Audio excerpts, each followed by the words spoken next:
الحمد للہ رب العالمین والصلاة والسلام علی سید الانبیاء والمرسلین اما بعد فاعوذ باللہ من الشیطان الرجیم بسم اللہ الرحمن الرحیم۔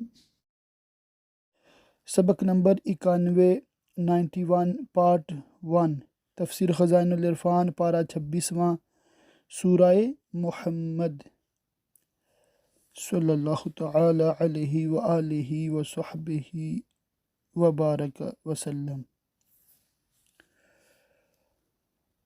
آیت نمبر 29 سے ترجمہ کنز الایمان اور تفسیر خزائن العرفان ملا کر پڑھیں گے انشاءاللہ تعالی۔ آپ اس کو انتہائی توجہ سے سنیے۔ کیا جن کے دلوں میں بیماری ہے نفاق کی، اس گمانڈ میں ہے کہ اللہ ان کے چھپے بیر یعنی چھپی دشمنی ظاہر نہ فرمائے گا، یعنی ان کی وہ عداوتیں جو وہ مومنین کے ساتھ رکھتے ہیں، اور اگر ہم چاہیں تو تمہیں ان کو دکھا دیں کہ تم ان کی صورت سے پہچان لو۔ حدیث حضرت انس رضی اللہ تعالیٰ عنہ نے فرمایا کہ اس آیت کے نازل ہونے کے بعد رسول کریم صلی اللہ تعالیٰ علیہ وآلہ وسلم سے کوئی منافق مخفی نہ رہا، آپ سب کو ان کی صورتوں سے پہچانتے تھے۔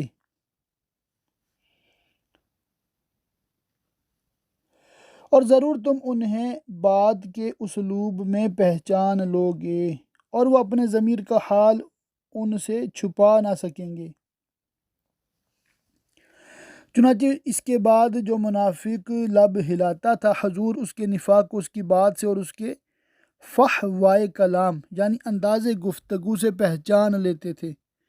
فائدہ: اللہ تعالیٰ نے حضور کو بہت سے وجوہ علم عطا فرمائی،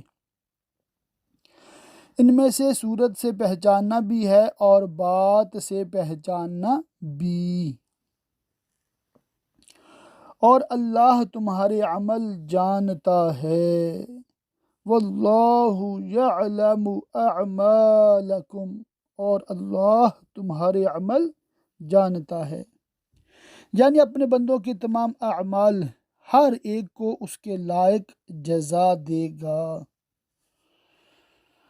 اور ضرور ہم تمہیں جانچیں گے، آزمائش میں ڈالیں گے، یہاں تک کہ دیکھ لیں یعنی ظاہر فرما دیں تمہارے جہاد کرنے والوں اور صابروں کو، اور تمہاری خبریں آزما لیں، تاکہ ظاہر ہو جائے کہ طاعت و اخلاص کے دعوے میں تم میں سے کون اچھا ہے۔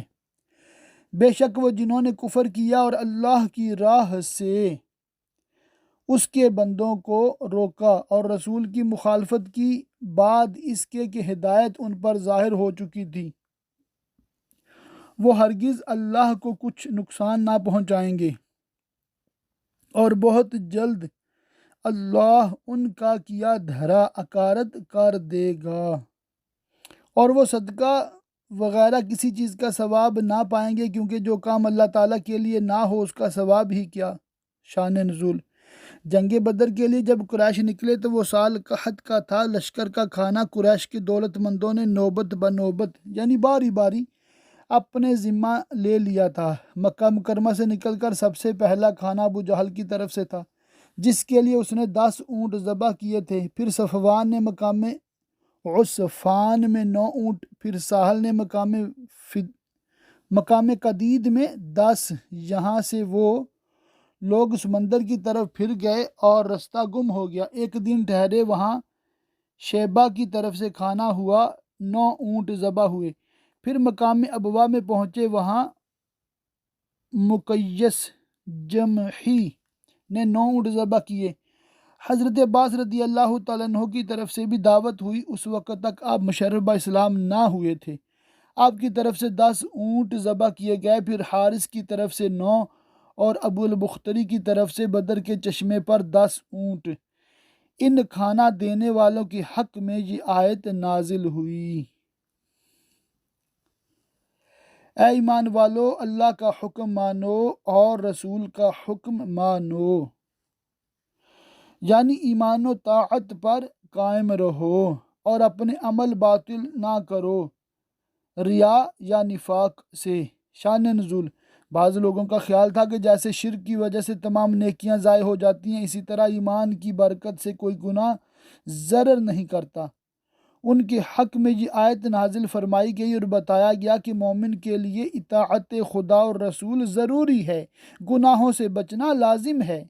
مسئلہ، اس آیت میں عمل کے باطل کرنے کی ممانعت فرمائی گئی، تو آدمی جو عمل شروع کرے خواہ وہ نفل ہی ہو، نماز یا روزہ یا اور کوئی، لازم ہے کہ اس کو باطل نہ کرے۔ بے شک جنہوں نے کفر کیا اور اللہ کی راہ سے روکا پھر کافر ہی مر گئے تو اللہ ہرگز انہیں نہ بخشے گا۔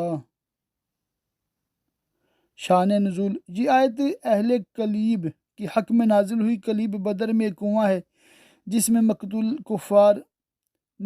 کفار ڈالے گئے تھے، ابو جہل اور اس کے ساتھی، اور حکم آیت کا ہر کافر کے لیے عام ہے۔ جو کفر پر مرا ہو اللہ تعالیٰ اس کی مغفرت نہ فرمائے گا۔ اس کے بعد صحاب رسول صلی اللہ تعالیٰ علیہ وسلم کو خطاب فرمایا جاتا ہے اور حکم میں تمام مسلمان شامل ہیں۔ تو تم سستی نہ کرو، یعنی دشمن کے مقابل میں کمزوری نہ دکھاؤ، اور آپ صلح کی طرف نہ بلاؤ کفار کو۔ قرطبی میں ہے کہ اس آیت کے حکم میں علماء کا اختلاف ہے۔ بعض نے کہا کہ یہ آیت وَإِن جَنَحُوا کی ناسخ ہے، کیونکہ اللہ تعالیٰ نے مسلمانوں کے صلح کی طرف مائل ہونے کو منع فرمایا جبکہ صلح کی حاجت نہ ہو۔ بعض علماء نے کہا کہ یہ آیت منسوخ ہے اور آیت وَإِن جَنَحُوا اس کی ناسخ، اور ایک قول یہ ہے کہ یہ آیت محکم ہے اور دونوں آیتیں دو مختلف وقتوں اور مختلف حالتوں میں نازل ہوئیں، اور ایک قول یہ ہے کہ آیت وَإِن جَنَحُوا کا حکم ایک معین قوم کے ساتھ خاص ہے، اور یہ آیت عام ہے کہ کفار کے ساتھ معاہدہ جائز نہیں مگر اندہ ضرورت جبکہ مسلمان ضعیف ہوں اور مقابلہ نہ کر سکیں، اور تم ہی غالب آؤ گے اور اللہ تمہارے ساتھ ہے اور وہ ہرگز تمہارے اعمال میں تمہیں نقصان نہ دے گا، تمہیں اعمال کا پورا پورا اجر عطا فرمائے گا۔ دنیا کی زندگی تو یہی کھیل کود ہے، نہایت جلد گزرنے والی، اور اس میں مشغول ہونا کچھ نافع نہیں، اور اگر تم ایمان لاؤ اور پرہیزگاری کرو تو وہ تم کو تمہارے ثواب عطا فرمائے گا اور کچھ تم سے تمہارے مال نہ مانگے گا۔ ہاں، راہ خدا میں خرچ کرنے کا حکم دے گا تاکہ تمہیں اس کا ثواب ملے۔ اگر انہیں یعنی اموال کو تم سے طلب کرے اور زیادہ طلب کرے تم بخل کرو گے اور وہ بخل تمہارے دلوں کی میل ظاہر کر دے گا۔ ہاں یہ جو تم ہو بلائے جاتے ہو کہ اللہ کی راہ میں خرچ کرو، جہاں خرچ کرنا تم پر فرض کیا گیا ہے، تو تم میں کوئی بخل کرتا ہے، اور جو بخل کرے صدقہ دینے اور فرض ادا کرنے میں وہ اپنی ہی جان پر بخل کرتا ہے، اور اللہ بے نیاز ہے تمہارے صدقات اور طاعات سے، اور تم سب محتاج اس کے فضل و رحمت کے، اور اگر تم منہ پھیرو اس کی اور اس کے رسول کی اطاعت سے تو وہ تمہارے سوا اور لوگ بدل لے گا، پھر وہ تم جیسے نہ ہوں گے بلکہ نہایت مطیع و فرما بردار ہوں گے۔ سورہ محمد مکمل ہوئی، ابھی انشاءاللہ تعالی سورہ فتح یہ انشاءاللہ تعالی شروع کرتے ہیں۔ سورہ فتح مدنیہ ہے، اس میں 29 آیتیں اور 4 رکوع ہیں۔ اللہ کے نام سے شروع جو نہایت مہربان رحم والا۔ شان نزول انا فتحنا، حدیبیہ سے واپس ہوتے ہوئے حضور پر نازل ہوئی، حضور کو اس کے نازل ہونے سے بہت خوشی حاصل ہوئی اور صحابہ نے حضور کو مبارک بادیں دیں۔ بخاری و مسلم و ترمذی۔ حدیبیہ ایک کنواں ہے۔ مکہ مکرمہ کے نزدیک مختصر واقعہ یہ ہے کہ سید عالم صلی اللہ تعالیٰ علیہ وآلہ وسلم نے خواب دیکھا کہ حضور مع اپنے صحاب کے امن کے ساتھ مکہ مکرمہ میں داخل ہوئے، کوئی حلق کیے ہوئے یعنی سر منڈائے، کوئی قصر کیے ہوئے یعنی بال کم کرائے ہوئے ہے، اور کعبہ معظمہ میں داخل ہوئے، کعبہ کی کنجی لی، طواف فرمایا، عمرہ کیا، اصحاب کو اس خواب کی خبر دی، سب خوش ہوئے۔ پھر حضور نے عمرہ کا قصد فرمایا اور 1400 اصحاب کے ساتھ یکم ذی القعدہ یعنی 6 ہجری کو روانہ ہو گئے۔ ذوالحلیفہ میں پہنچ کر وہاں مسجد میں 2 رکعتیں پڑھ کر عمرہ کا احرام باندھا، اور حضور کے ساتھ اکثر صحاب نے بھی۔ بعض صحاب نے جحفہ سے احرام باندھا، راہ میں پانی ختم ہو گیا۔ صحاب نے عرض کیا کہ پانی لشکر میں بالکل باقی نہیں ہے سوائے حضور کے آفتابہ کے کہ اس میں تھوڑا سا ہے۔ حضور نے آفتابہ میں دست مبارک ڈالا تو انگشت ہائے مبارک سے چشمے جوش مارنے لگے۔ تمام لشکر نے پیا، وضو کیے۔ جب مقام عصفان میں پہنچے تو خبر آئی کہ کفار قریش بڑے سر و سامان کے ساتھ جنگ کے لیے تیار ہیں۔ جب حدیبیہ پر پہنچے تو اس کا پانی ختم ہو گیا، ایک قطرہ نہ رہا، گرمی بہت شدید تھی۔ حضور سید عالم صلی اللہ تعالی علیہ وسلم نے کنویں میں کلی فرمائی، اس کی برکت سے کنواں پانی سے بھر گیا، سب نے پیا، اونٹوں کو پلایا۔ یہاں کفار قریش کی طرف سے حال معلوم کرنے کے لیے کئی شخص بھیجے گئے، سب نے جا کر یہی بیان کیا کہ حضور عمرہ کے لیے تشریف لائے ہیں، جنگ کا ارادہ نہیں ہے۔ لیکن انہیں یقین نہ آیا۔ آخر کار انہوں نے عروہ بن مسعود ثقفی کو، جو طائف کے بڑے سردار اور عرب کے نہایت متمول یعنی مالدار شخص تھے، تحقیق حال کے لیے بھیجا۔ انہوں نے آ کر دیکھا کہ حضور دست مبارک دھوتے ہیں تو صحابہ تبرک کے لیے غسالہ یعنی ہاتھوں کا دھون شریف حاصل کرنے کے لیے ٹوٹے پڑتے ہیں۔ اگر کبھی تھوکتے ہیں تو لوگ اس کے حاصل کرنے کی کوشش کرتے ہیں، اور جس کو وہ حاصل ہو جاتا ہے وہ اپنے چہروں اور بدن پر برکت کے لیے ملتا ہے۔ کوئی بال جس میں اقدس کا گرنے نہیں پاتا، اگر احیاناً کبھی جدا ہو تو صحابہ اس کو بہت ادب کے ساتھ لیتے اور جان سے زیادہ عزیز رکھتے ہیں۔ جب حضور کلام فرماتے ہیں تو سب ساکت ہو جاتے ہیں۔ حضور کے ادب و تعظیم سے کوئی شخص نظر اوپر کو نہیں اٹھا سکتا۔ عروہ نے قریش سے جا کر یہ سب حال بیان کیا اور کہا کہ میں بادشاہان فارس و روم و مصر کے درباروں میں گیا ہوں، میں نے کسی بادشاہ کی یہ عظمت نہیں دیکھی جو محمد مصطفیٰ صلی اللہ تعالی علیہ وآلہ وسلم کی ان کے اصحاب میں ہے۔ مجھے اندیشہ ہے کہ تم ان کے مقابل کامیاب نہ ہو سکو گے۔ قریش نے کہا، ایسی بات مت کہو، ہم اس سال انہیں واپس کر دیں گے، وہ اگلے سال آئیں۔ عروہ نے کہا، مجھے اندیشہ ہے کہ تمہیں کوئی مصیبت پہنچے۔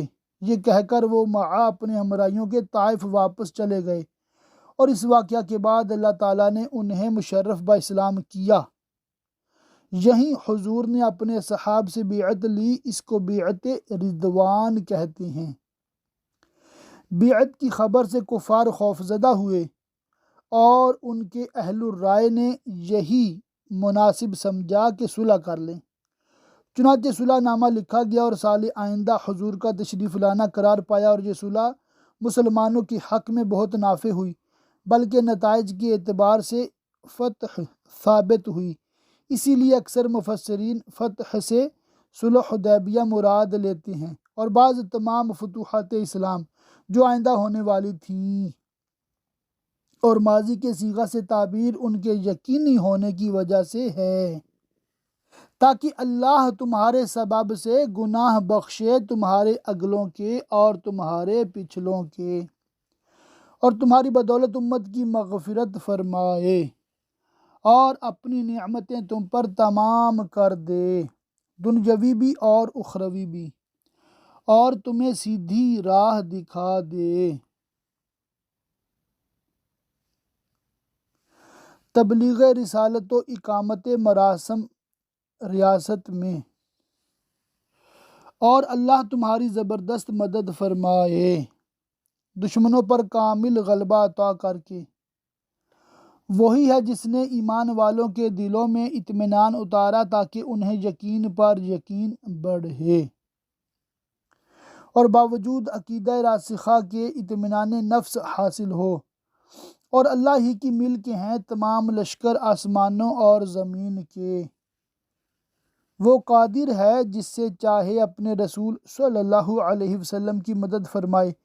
آسمان و زمین کے لشکروں سے یا تو آسمان اور زمین کے فرشتے مراد ہیں، یا آسمانوں کے فرشتے اور زمین کے حیوانات۔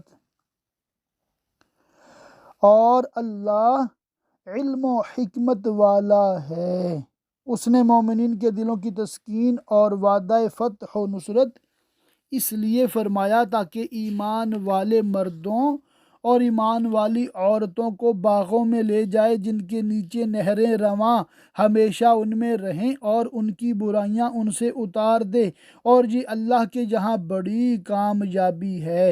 اور عذاب دے منافق مردوں اور منافق عورتوں اور مشرک مردوں اور مشرک عورتوں کو جو اللہ پر برا گمان رکھتے ہیں کہ وہ اپنے رسول سید عالم محمد مصطفیٰ صلی اللہ تعالیٰ علیہ وسلم اور ان پر ایمان لانے والوں کی مدد نہ فرمائے گا،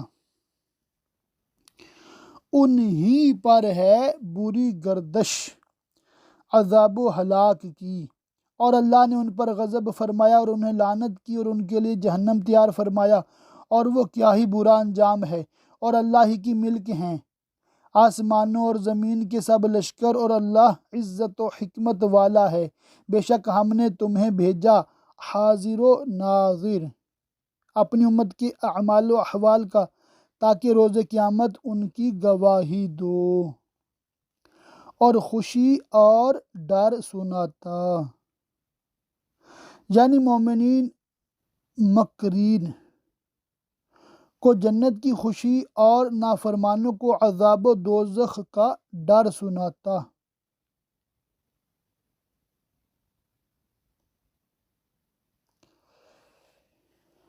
تاکہ اے لوگو تم اللہ اور اس کے رسول پر ایمان لاؤ اور رسول کی تعظیم و توقیر کرو، اور صبح و شام اللہ کی پاکی بولو۔ صبح کی تسبیح میں نماز فجر اور شام کی تسبیح میں باقی چاروں نمازیں داخل ہیں۔ وہ جو تمہاری بیعت کرتے ہیں، مراد اس بیعت سے بیعت رضوان ہے جو نبی کریم صلی اللہ تعالیٰ علیہ وسلم نے حدیبیہ میں لی تھی۔ وہ تو اللہ ہی سے بیعت کرتے ہیں، کیونکہ رسول سے بیعت کرنا اللہ تعالیٰ ہی سے بیعت کرنا ہے، جیسے کہ رسول کی اطاعت اللہ تعالیٰ کی اطاعت ہے۔ ان کے ہاتھوں پر جن سے انہوں نے سید عالم صلی اللہ تعالیٰ علیہ وآلہ وسلم کی بیعت کا شرف حاصل کیا، اللہ کا ہاتھ ہے۔ تو جس نے عہد توڑا اس نے اپنے بڑے عہد کو توڑا، اس عہد توڑنے کا وبال اسی پر پڑے گا۔ اور جس نے پورا کیا وہ عہد جو اس نے اللہ سے کیا تھا، تو بہت جلد اللہ اسے بڑا ثواب دے گا، یعنی حدیبیہ سے تمہاری واپسی کے وقت۔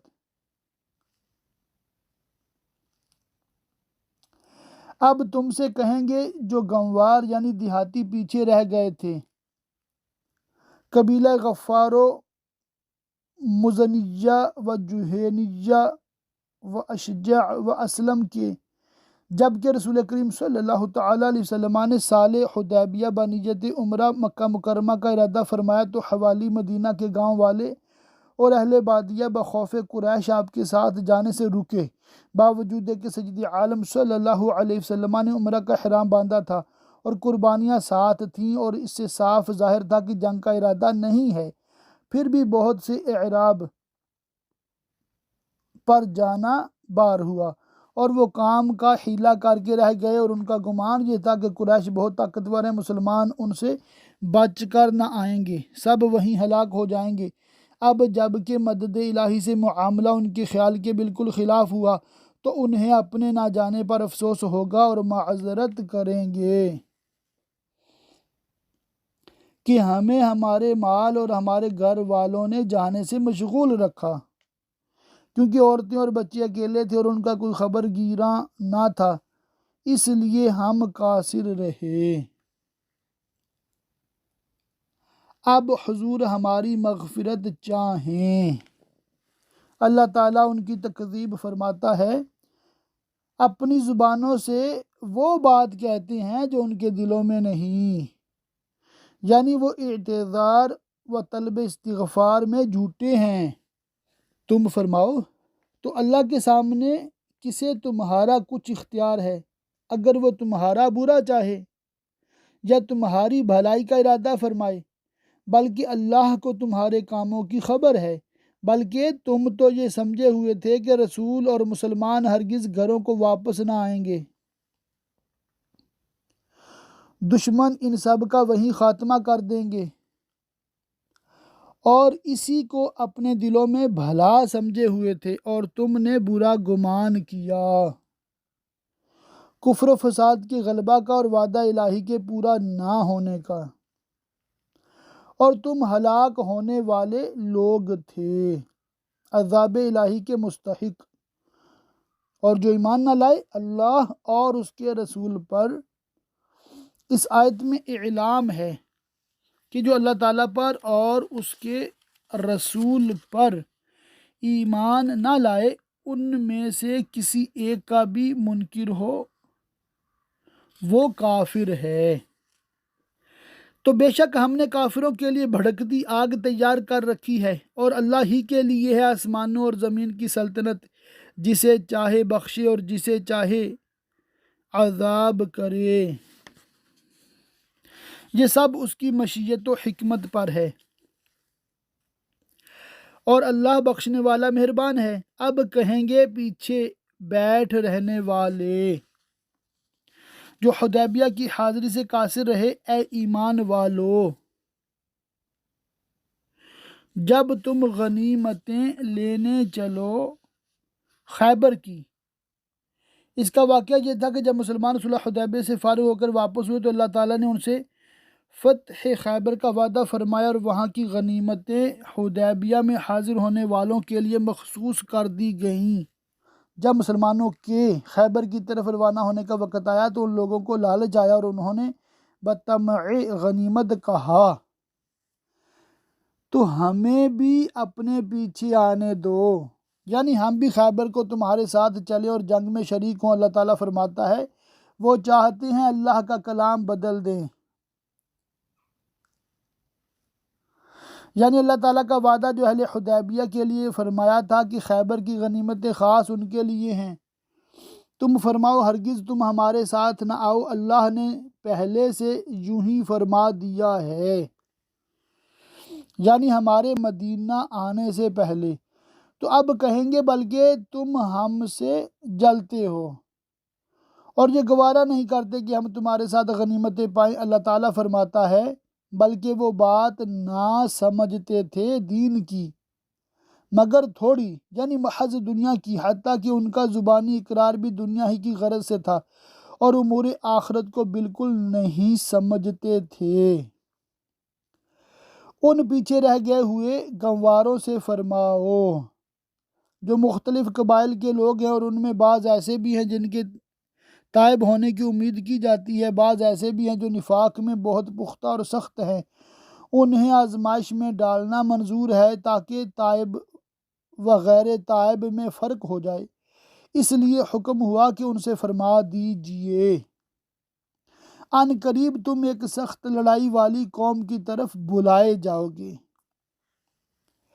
اس قوم سے بنی حنیفہ یمامہ کے رہنے والے جو مسلمہ کذاب کی قوم کے لوگ ہیں وہ مراد ہیں، جن سے حضرت ابوبکر صدیق رضی اللہ تعالیٰ عنہ نے جنگ فرمائی، اور یہ بھی کہا گیا ہے کہ ان سے مراد اہل فارس و روم ہیں جن سے جنگ کے لیے حضرت عمر رضی اللہ تعالیٰ عنہ نے دعوت دی۔ کہ ان سے لڑو یا وہ مسلمان ہو جائیں، پھر اگر تم فرمان مانو گے اللہ تمہیں اچھا ثواب دے گا۔ مسئلہ یہ آیت شیخین جلیلین حضرت ابوبکر صدیق و حضرت عمر فاروق رضی اللہ تعالیٰ عنہما کے صحت خلافت کی دلیل ہے کہ ان حضرات کی اطاعت پر جنت کا اور ان کی مخالفت پر جہنم کا وعدہ دیا گیا، اور اگر پھر جاؤ گے جیسے پہلے پھر گئے حدیبیہ کے موقع پر تو تمہیں دردناک عذاب دے گا، اندھے پر تنگی نہیں، جہاد سے رہ جانے میں۔ شان نزول: جب اوپر کی آیت نازل ہوئی تو جو لوگ اپاہج و صاحب عذر تھے انہوں نے عرض کیا یا رسول اللہ صلی اللہ تعالی علیہ وسلم، ہمارا کیا حال ہوگا؟ اس پر یہ آیت کریمہ نازل ہوئی، اور نہ لنگڑے پر مضائقہ اور نہ بیمار پر مواخذہ، کہ یہ عذر ظاہر ہے، اور جہاد میں حاضر نہ ہونا ان لوگوں کے لیے جائز ہے، کیونکہ نہ یہ لوگ دشمن پر حملہ کرنے کی طاقت رکھتے ہیں نہ اس کے حملہ سے بچنے اور بھاگنے کی۔ انہی کے حکم میں داخل ہیں وہ بڈھے ضعیف جنہیں نشست و برخاست کی طاقت نہیں، یا جنہیں دمہ اور کھانسی ہے، یا جن کی تلی بہت بڑھ گئی ہے اور انہیں چلنا پھرنا دشوار ہے۔ ظاہر ہے کہ یہ عذر جہاد سے روکنے والے ہیں۔ ان کے علاوہ اور بھی اعذار ہیں، مثلا غایت درجہ کی محتاجی اور سفر کے ضروری حوائج پر قدرت نہ رکھنا، یا ایسے اشغال ضروریہ جو سفر سے مانع ہوں، جیسے کسی ایسے مریض کی خدمت جس کی خدمت اس پر لازم ہے اور اس کے سوا کوئی اس کا انجام دینے والا نہیں، اور جو اللہ اور اس کے رسول کا حکم مانے اللہ اسے باغوں میں لے جائے گا جن کے نیچے نہریں رواں، اور جو پھر جائے گا طاعت سے اعراض کرے گا اور کفر و نفاق پر رہے گا اسے دردناک عذاب فرمائے گا۔ اللہ تعالیٰ کی بارگاہ میں دعا ہے کہ اللہ پاک ہمیں خوب علم دین سیکھنے، سمجھنے، یاد رکھنے، عمل کرنے اور دوسروں تک پہنچاتے رہنے کی توفیق رفیق مرحمت فرمائے، آمین بجاہ النبی الامین، وصلی اللہ تعالی علیہ وآلہ وصحبہ وبارک وسلم۔